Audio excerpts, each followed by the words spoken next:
Alok, there's a lot of buzz around autonomous networks and autonomous operations. So what's your take on autonomous networks? Yeah, it's interesting. I mean, autonomous networks, if you look at it, for your network to be autonomous, you need every component to be autonomous, i.e. 6 nines, 5 nines.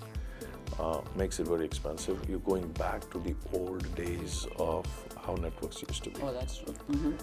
And we want to get to a world where I can go and buy a 3-9 box, keep it cheap, and then still build it so that I can provide the service I need, right? So, and that's where the whole NFV word had started, the hardware-software separation had started. So what we need actually is not necessarily look at the network KPIs, but more important, look at the service KPIs. What is important is that our customers or our customers' customers, they have a service that's always on, right? And they can consume the service. The operations have to be always on. The services have to be always on. We need to ensure that we are providing the service irrespective of what happens to the network, right? The networks can go down, but even when they go down, the services need to be on and they need to be running. You're touching some very interesting points there, Alok, right? I actually see autonomous operations is not the goal. It's a means to the goal, right? For me, autonomous operations has to serve a purpose, and that's the goal. So I see 3 different purposes which an autonomous operations has to deliver. Okay. Operators today offer services which are connectivity service, and then you say, I give better connectivity service or faster connectivity service, but finally it's connectivity, right?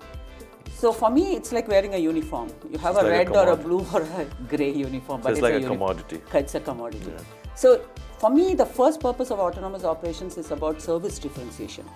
How do I provide richer value so that you can perceive? So 5G, not just because it gives speed, but it delivers a value, an experience which is different, right? So that will help you to onboard your customers into your network. But what you'll keep them in the network is going to be experience. So for me, autonomous operations has to deliver unparalleled customer experience. That's why this term zero trouble comes in, right? Services which never fail. So you spoke about services, which is a wonderful point, right? So what I'm saying is services which never fail. That means you need to have real-time assurance to make that happen. And then comes my third pillar, which is about monetization. Business is about money. You are going to invest a lot in setting up the networks, which you spoke about, but then how do you monetize it? That means you need to enable an open ecosystem, and that's where autonomous operations for me comes in. So you're saying differentiate, experience, monetize. Yeah. How do you make it happen?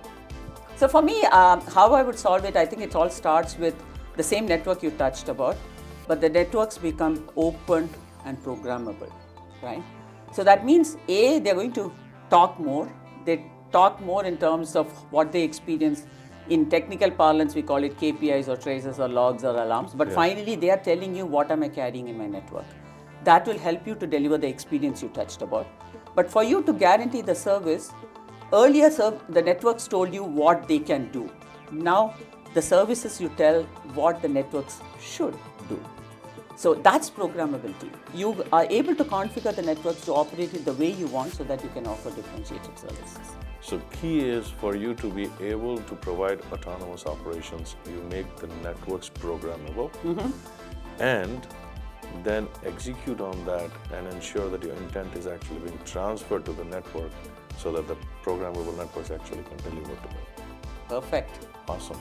Thank you. Thanks.